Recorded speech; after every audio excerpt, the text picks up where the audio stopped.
Hello everyone, welcome to home series 4. And ఇప్పుడు ఇళ్లపల్లి వెళ్తున్నాం అనమాట. బిక్కవోలు దాటిన తర్వాత ఉంటుంది కదా, సో అది 108 స్తంభాలు ఉండే గుడి, శివాలయం. కొత్తగా ఒక 2 years 3 years అయిందో కట్టి, అంతకు ముందు ఉంది కానీ ఇప్పుడు రీకన్స్ట్రక్షన్ జరిగినట్టుంది. సో అది చూద్దామని వెళ్తున్నాము. చాలా చాలా పేరుంది దానికి అండ్ అందరూ చెప్తున్నారు, చాలా మంది వెళ్తున్నారు. సో అసలు ఎలా ఉంది ఏంటనేది చూద్దామని వెళ్తున్నాం అనమాట. అక్కడ 108 స్తంభాల కింద శివలింగాలు ఉంటాయి. దానికి అభిషేకం చేస్తే మెయిన్ శివలింగం దగ్గరికి వాటర్ వెళ్తాయంట. సో అది చూడడానికి వెళ్తున్నాము. ప్రాబబ్లీ మాకు పూర్తిగా చూడడానికి అవ్వలేదు. మాక్సిమం దీంట్లో అన్ని చూపించడానికి ట్రై చేశాను అనమాట. సో ఇక్కడైతే ఇంట్రో ఇవ్వడానికి వచ్చేసాను. And let's get in to the video. ఈ వ్లాగ్ లో 2 ప్లేసెస్కి వెళ్ళాను. ముందు ఎల్లపల్లి వెళ్దాము, దాని తర్వాత వేక్తాయి చూద్దాము. సో మామూలుగా వెళ్ళి దర్శనం చేసుకుని వద్దాం అనుకున్నాం. అక్కడ భోజనాలు కూడా పెడుతున్నారు. అండ్ అదే రోజు ఒక ప్రత్యేకమైన రోజు ఉంది కాబట్టి అది కూడా ఆ రోజే జరిగింది. సో సారీ, వ్లాగ్ లో కంటిన్యూ అయితే మీకు అన్నీ తెలుస్తాయి. And let's get in to the video. ముందుగా చెప్పినట్టు ఎల్లపల్లి వెళ్తున్నాం అనమాట. నా గృహప్రవేశం పూర్తి అయిపోయింది. ఈ రోజు శనివారం, శుక్రవారం గృహప్రవేశం అయింది కదా. ఆ వ్లాగ్ తర్వాత ఎప్పుడైనా పోస్ట్ చేద్దామని అనుకుంటున్నాను. ఇప్పుడు ప్రస్తుతానికి అయితే శనివారం ఉండ్రాలు వేస్తాం కదా, అది అంతా పూర్తి అయిపోయి ఇంటి దగ్గర దండం పెట్టేసుకుని సో ఇళ్ళపల్లి అయితే స్టార్ట్ అయ్యాము. అక్కడ శివుడి 108 స్తంభాలు కూడా ఉందంట. సో మేము కూడా ఫస్ట్ టైం వెళ్ళడం. అప్పుడప్పుడు అనేవారు కానీ సరిగ్గా గుర్తు లేదు అండ్ వెళ్ళలేదు అని తెలియదు కూడా. సో ఇప్పుడైతే ప్రస్తుతానికి అయితే వెళ్తున్నామంటే ఎంతో లేదు, కొంచెం ఒక పావు గంట, ఒక 20 minutes వరకు జర్నీ పడుతుందేమో అమ్మ వాళ్ళ ఇంటి దగ్గర నుంచి. అంతే పెద్ద దూరం కూడా కాదు. సో కొంచెం దగ్గరే కదా అని సో ప్రయాణం అయితే సాగిస్తున్నాము.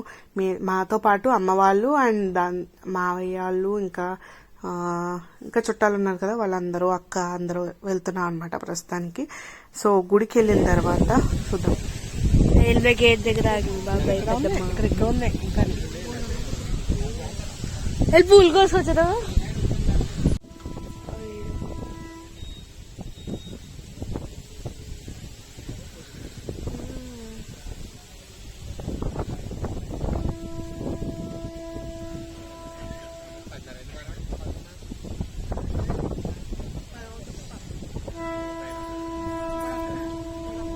గుడ్ మాది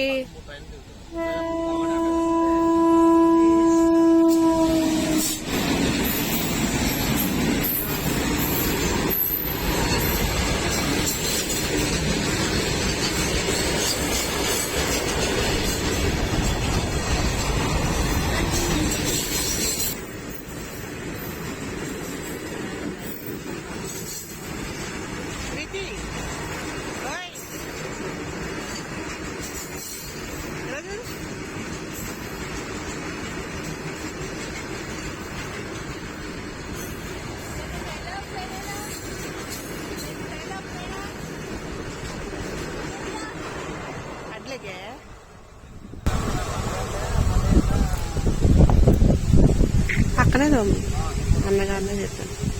అమ్మా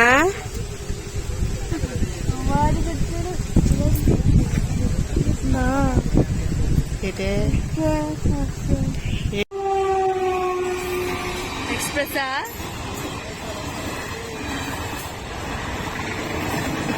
ఏసీ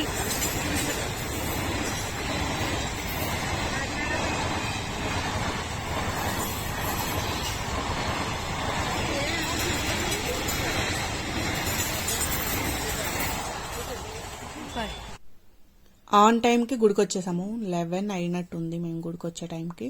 సో ఇక్కడైతే ఇంకా వర్క్స్ జరుగుతూ ఉన్నాయి. ధ్వజస్తంభం అది ఇంకా పెట్టాలనుకుంటా. సో ఇక్కడైతే 108 స్తంభాలు ఉంటాయి. 108 స్తంభాల కింద శివలింగం ఉంటుంది. నేను సరిగ్గా క్యాప్చర్ చేశాను లేదో గుర్తులేదు కానీ సో ప్రదక్షిణలు చేసినప్పుడు తెలుస్తుంది. ఖాళీగా ఉన్న టైంలో వస్తే ఇంకా బాగా చూడొచ్చు. నేనైతే ఇక్కడ పూజ చేసే టైంకి వచ్చాం అనమాట. అప్పుడు శివరాత్రి, మహాశివరాత్రి, కార్తీక మాసం కాబట్టి అంత క్రౌడ్ ఎక్కువగా ఉంది. అండ్ ఎవ్రీడే భోజనాలు పెడతారంట. అండ్ దర్శనం కూడా చాలా చాలా చాలా బాగా జరుగుతుంది. సో ఇక్కడ టికెట్ కౌంటర్లు ఇంకా ఇవేమీ లేవు, ఓన్లీ ఫ్రీగా వెళ్ళిపోవచ్చు, అంత ఇబ్బంది లేదు. సో ఎవరికైనా ఒకటే దర్శనం అనమాట. సో బాగుంది, నచ్చింది నాకు. అండ్ గుడి కూడా చాలా చాలా బాగుంది. వినాయకుడు, ఇష్టలక్ష్మి అమ్మవారు, శివుడు ఇవందరూ ఉన్నారు. అండ్ దాంతోపాటు అన్నపూర్ణాదేవి కూడా ఉందన్నమాట. అన్నపూర్ణాదేవి కావాలంటే మనం బియ్యం పట్టుకెళ్ళి బియ్యం కూడా ఇవ్వచ్చు, ఎందుకంటే నిత్యాన్నదానం జరుగుతుంది కాబట్టి బియ్యం కూడా ఇవ్వచ్చు. అండ్ దాని తర్వాత గర్భంలో వెంకటేశ్వర స్వామి ఉన్నారనమాట. వెంకటేశ్వర స్వామి దాంతోపాటు కుబేర స్వామి వీళ్ళిద్దరూ కూడా ఉన్నారు. సో ఇదంతా చూసుకోవచ్చు. సో ఇదనమాట. అక్కడ అన్నదానానికి కొంచెం డొనేషన్ కూడా కావాలంటే ఇవ్వచ్చు. ఆ రోజు మేము వెళ్ళే టైంకి కార్తీక మాసంలో అష్టమి రోజు గోవు పుట్టారంట. సో గోమాత పుట్టిన రోజు, జన్మించిన రోజు కాబట్టి ఆ రోజు గోవుకి బియ్యంతో తులాభారం వేస్తారంట ఈ గుడిలో ప్రతి సంవత్సరము. సో ఇక్కడైతే ప్రస్తుతానికి అదే రోజు మాకు తెలియకుండానే మేము వెళ్ళాం. ఆ రోజు అక్కడ భోజనాలు ఉంటాయని కూడా మాకు తెలియదు. ఎలాగో అన్నప్రసాదం జరుగుతుంది కాబట్టి కొంచెం భోజనం అక్కడ దేవుడి ప్రసాదమే తినేసి ప్రస్తుతానికి కొద్దిగా మాకు తోచినంత అన్నదానానికి సమర్పించుకొని సో మొత్తం అంతా చూసుకుంటాం అనమాట. అండ్ అక్కడ తెలుసు ముందే బియ్యం వేస్తారని. సో నాకు పూర్తిగా తెలీదు, వాళ్ళు అంటుంటే విన్నాము. సో బియ్యం అమ్మవారికి బియ్యం వేస్తామని కొద్దిగా అక్కడ వేసి మిగతా బియ్యం ఏమో గోవుది తులాభారం జరుగుద్దని చెప్పాను కదా. సో అక్కడ మిగతా బియ్యాన్ని అక్కడ ఇచ్చాం అనమాట. సో ఇదంతా చూసుకుంటూ వెళ్ళండి, చాలా చాలా బాగుంది. ఎవరైనా వెళ్ళకపోతే వెళ్ళండి. రూట్ కూడా అంత కన్ఫ్యూజన్గా ఏమి ఉండదు, బాగానే ఉంటుంది. బిక్కోలు దాటిన తర్వాతే ఉంటుంది సైడ్కి రోడ్డు. లోపలికంటా వెళ్ళిపోతే గర్భంలో ఉంటదా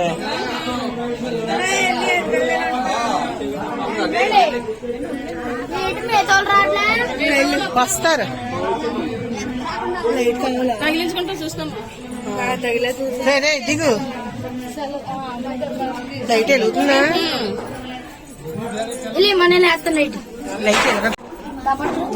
నేను వీడియో తీసుకున్నా, అందులో క్రౌడ్ చేస్తే ఎలాగ వెళ్ళాలి. చాలా లోపలికి ఉంది,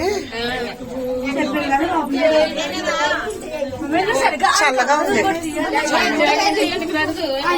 చల్లగా ఉంది.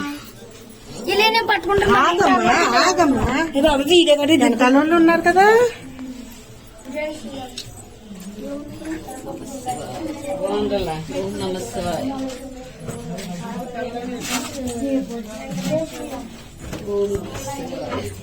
కింద కాళ్ళ దగ్గర పెట్టారు లైట్లు.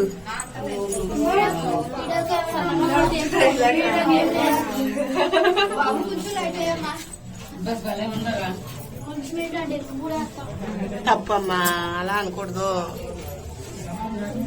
ఇంట్లో వాళ్ళతో సరదాగా మాట్లాడినట్టు మాట్లాడుకోవాలి. భూగర్భంలో కట్టారు ఇలాగా. చెప్పినా లోపలికి అబ్బబ్బబ్బా స్వామి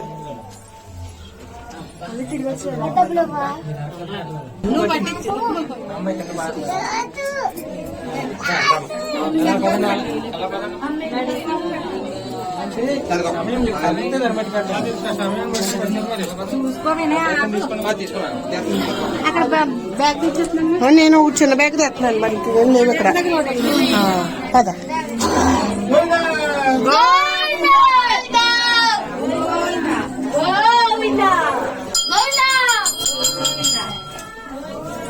గోవిందా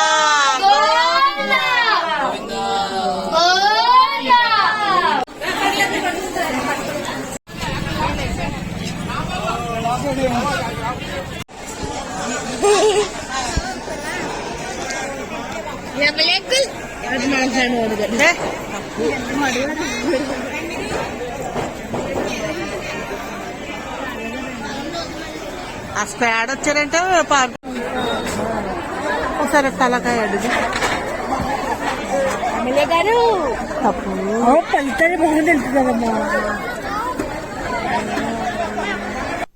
కార్తీక మాసంలో వచ్చే మొదటి అష్టమి రోజున గోమాత పుట్టినరోజు అంట. సో ఆ రోజు బియ్యంతో తులాభారం వేస్తున్నారు. సో ఎవరైనా వాళ్ళు మామూలుగా వేస్తారు, కావాలంటే మళ్ళీ ఎవరైనా తులాభారంలో బియ్యం సమర్పించుకోవాలంటే ఆ రోజు వచ్చి మంచిగా అక్కడ భోజనాలు అవి పెడతారు కాబట్టి దర్శనం చేసుకుని కావాలంటే పూజ చేయించుకుని దర్శనం చేసుకుని భోజనం చేసి తులాభారంలోకి వెళ్ళొచ్చు. మేమైతే భోజనం చేసేసిన తర్వాత ఇంకా టైం పడుతుందని సో భోజనం చేసేసి వెళ్ళామన్నమాట. వచ్చేటప్పుడు ఇంకా మాకు దగ్గర ఉన్నవన్నీ చూసుకుని సో బయలుదేరిపోయాం. ప్రీతి అయితే మంచినీళ్ళు తీసుకోవడానికి సెకండ్ టైం లోపలికి వెళ్ళింది, భోజనానికి కాదు.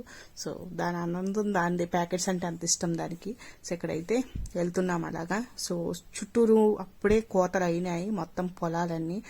మ్యాక్సిమం ఆ పొలం పంట మీద ఉన్నప్పుడు చాలా బాగుంటుంది, కోతలు అయిపోయిన తర్వాత కొంచెం ఎడారిలా అనిపిస్తుంది. కానీ సో కోతలు అవ్వక ముందు చాలా చాలా చాలా పొలాల మధ్యలోకి వెళ్ళాలంటే చాలా చాలా ఇష్టం. అండ్ చెట్లు ఉంటాయి కదా, చెట్ల మధ్యలోకి వెళ్ళాలంటే కూడా ఇష్టము. రోడ్డు మధ్యలో బాగుంటుంది, చల్లగా ఉంటుంది.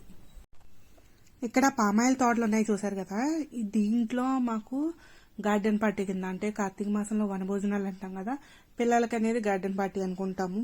సో అలా చేసేవాళ్ళు మా స్కూల్ టైంలో. ఇంకా హై స్కూల్ టైంలోకి వచ్చేటప్పటికి అంత మెచ్యూరిటీ ఎక్కువైపోతుంది కదా, పెద్ద పంపించేవారు కదా అనమాట. చిన్నపిల్లప్పుడు మాత్రం పంపించేవారు. సో స్కూల్ ఏజ్లో బాగానే వెళ్ళేదాన్ని, పెద్ద అయిన తర్వాత అన్ని కట్ కట్ కట్. సో ఇక్కడైతే ఇవన్నీ చూస్తుంటే అప్పుడే మెమరీస్ అన్నీ గుర్తొస్తున్నాయి, మా ఫ్రెండ్స్తో ఆడుకున్నవి అవన్నీ. తోటల్లోనే ఎక్కువ గార్డెన్ పార్టీలు ఎక్కువ తోటల్లోనే ఉంటాయి కదా, సో అది. అండ్ ఇక్కడ ఎక్కువ ఉంటాయి పామాయిల్ కానీ లేకపోతే నిమ్మ, ఇంకా కొంకుడికాయలు, ఇవన్నీ తోటలు ఎక్కువ ఉంటాయి. జీడి మామిడి ఇవన్నీ ఉంటాయి అన్నమాట. సో ఇవన్నీ చూసుకుంటూ వెళ్తున్నాం. ఈ కరువు నుంచి ఈ కరువు దాకా అన్నారు మొత్తం ఇదంతా, ఆ గట్టు అంతానేమో చెరువు పక్కన తాడి చెట్లు ఎన్ని, కొబ్బరి చెట్టు దాకా అన్నారు. అక్కడ ఉంది కొబ్బరి చెట్టు, చిన్నదే. ఇక్కడి నుంచా కొబ్బరి చెట్టు దాకా. మార్క్ కోసమే కొంతమంది వేసుకుంటారు చెట్లు. ఈ చెట్టు నుంచి ఈ చెట్టు వరకు, ఈ గొట్టు నుంచి ఈ గొట్టు దాకా అనేదాన్ని. ఇక్కడ ఒక చిన్న కాలువ కింద ఉంది కదా, చూస్తున్నారు కదా, ఇది బాగా నచ్చింది నాకు. ఫుల్ ఆఫ్ వాటర్ ఉన్నాయి, నిండుగా ఉన్నాయి అనమాట. వెళ్ళి నాకు స్విమ్మింగ్ వస్తే స్విమ్మింగ్ చేయాలని, ఎంత బాగుంది ప్లేస్. కానీ చాలా బాగుంది, చుట్టూరు పొలాలు చెట్లు ఇవన్నీ.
లోపల ఎంటర్ అవగానే మనకి 108 స్తంభాల గుడి కనిపిస్తుంది. దాంట్లో వినాయకుడు, దాని తర్వాత శివుడు, దాని పక్కనే శివలింగాకారంగా అభిషేకం చేయడానికి మెయిన్ శివలింగం కాకుండా ఇంకొకటి ఉంటుంది.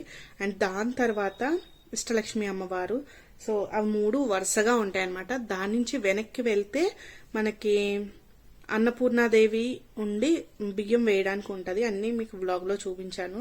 సో దాని నుంచి మళ్ళీ రివర్స్ వచ్చి మళ్ళీ అక్కడ ఇది ఉంటది, ఏంటది, అన్నదానానికి ఒక కేంద్రం లాగా పెట్టారు కదా, దాని పక్క నుంచి వెళ్లారంటే వెంకటేశ్వర స్వామిది అండర్ గ్రౌండ్ లో భూగర్భం దగ్గర వెంకటేశ్వర స్వామి ఉంటది. అండ్ అక్కడే కొంచెం వెంకటేశ్వర స్వామి పక్కన అద్దంలోంచి కనబడేలా కుబేర స్వామిని కూడా పెట్టారనమాట. సో ఇవన్నీ చూసాము. అండ్ దాని తర్వాత ఇవన్నీ చూసుకొచ్చి కాసేపు కూర్చున్నాము. అండ్ భోజనాలు కూడా పెట్టారనమాట. ఎప్పుడూ అక్కడ గుడిలోనే పెడతారంట, కానీ ఈ రోజు ప్రత్యేకమైన రోజు కాబట్టి సో పక్కన కొంచెం పక్కకి గ్రౌండ్ లో ఉండేలా పెట్టారు భోజనాలు అవిని. సో రోజు అన్న సమారాధన జరుగుతుంది మ్యాక్సిమం వచ్చిన వాళ్ళు ఆ టైంకి వచ్చిన వాళ్ళందరికీ. అండ్ దాని తర్వాత వచ్చిన తర్వాత గోవుది తులాభారం జరుగుతుంది. సో తులాభారంలో కొన్ని బియ్యం ఎలాగో తీసుకొచ్చాం కదా, బియ్యంతోనే తులాభారం చేస్తున్నారు కాబట్టి బియ్యం తీసుకొచ్చిన వాటిలో కొన్ని అన్నపూర్ణాదేవికి ఇచ్చాం, మిగతావి గోవు దగ్గర ఇచ్చాం అనమాట. సో అది జరిగింది. అండ్ దాని తర్వాత ఇంక ఇంటికి వచ్చేసాము. అండ్ నెక్స్ట్ డే ఏం జరిగిందో చూద్దరు కానీ.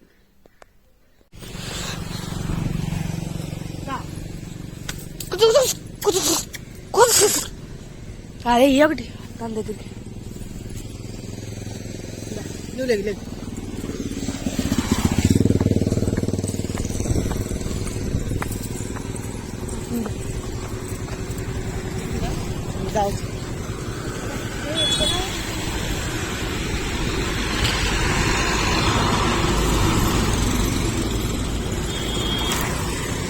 వస్తాయి.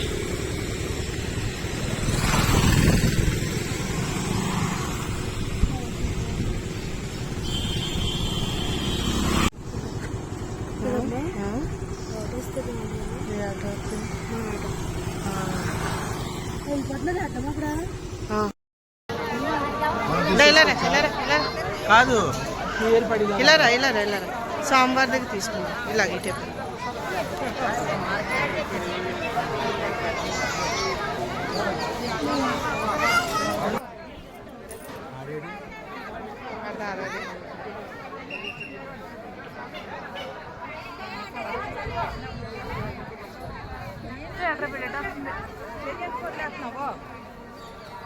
ఇట్లా కుట్టాడు కూరగాడు కుట్టెళ్ళాడు వెళ్ళాడు ఇలా కుట్టాడు.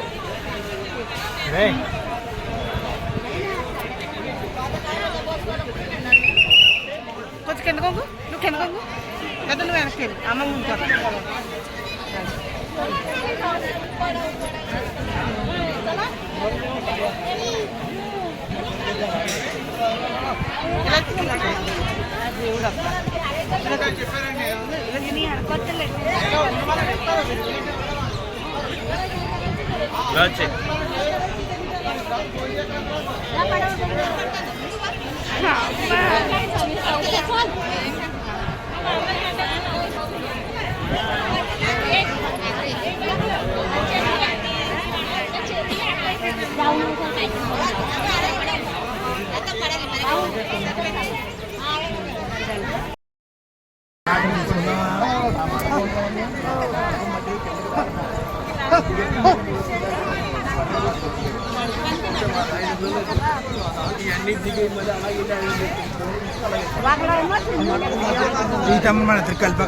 నెక్స్ట్ డే ఆఫ్టర్నూన్ భోజనం చేసేసిన తర్వాత ఆల్రెడీ గృహప్రవేశంలో సత్యనారాయణ స్వామి వ్రతం చేపించుకున్నాము. సో అందుకని దర్శనానికి వెళ్దామని డాడీ చెప్తే, సో మా ఆఫ్టర్నూన్ భోజనం చేసేసిన వెంటనే 2 అయినట్టుంది. సో 2 o'clockకి భోజనం చేసేసి మేము అన్నవరం దర్శనానికి అయితే వెళ్ళాం అనమాట. వెళ్ళి అక్కడ దర్శనం బాగా జరిగింది. అండ్ అప్పుడే రథము లాగుతారనుకుంటా, మాకంత టైం లేదు కాబట్టి చీకటి పడకుండా ఇంటికి వచ్చేయాలి కాబట్టి సో రథం లాగుతారని కాసేపు ఆ రథం చూస్తూ దండం పెట్టుకుని కొన్ని ఫొటోస్ అంటే ఫొటోస్ తీయించుకుని అవన్నీ చేసుకుని సో ఇంటికైతే వచ్చేసాం అనమాట. దారిలో డాబా ఒకటి కనబడింది. సో మా వాడికి ఆకలి, డాబాలు కనిపిస్తే బయటకు వస్తే ఆకలి ఎక్కువ వేస్తుంది కాబట్టి వాడితో పాటు మాకు కూడా ఆకలి ఎక్కువైపోయింది. అదేదో అన్నారు, పరోటా కాదు, నిప్పుల మీద కలుస్తారు కదా రోటీ, చుక్కా రోటీ ఏదో సంథింగ్, అది ప్లస్ పన్నీర్ కర్రీ అండ్ బఠానీ కాదు కాబోల్ శనగల కర్రీ, అవన్నీ ఆర్డర్ పెట్టుకున్నాం అనమాట. సో అది తెస్తా ఉన్నాడు, మేము తింటా ఉన్నాం. సో అదనమాట ఆ రోజు జరిగింది. So that's the vlog. నచ్చితే కనుక తప్పకుండా లైక్ చేయండి. అండ్ ఈ వ్లాగ్ ఇక్కడితో అయిపోయింది. నెక్స్ట్ వ్లాగ్ కంటిన్యూ అవుతుంది. అండ్ హోమ్ సిరీస్ అన్ని పూర్తయిపోయాయి, కాకపోతే మెయిన్ 3rd పార్ట్ ఉంది. అది ఎన్నవుతుందో ఏంటో అని చూద్దాము. సో ప్రాబబ్లీ చేయడానికి చూస్తాను, చేస్తే మాత్రం ఇంటిమేట్ చేస్తాను. So that's the guys, bye guys. And video నచ్చితే తప్పకుండా లైక్ చేయండి. ఇక్కడ వరకు చూసారంటే నచ్చిందని అనుకుంటున్నాను. అండ్ సబ్స్క్రైబ్ చేసుకోవడం మర్చిపోకండి.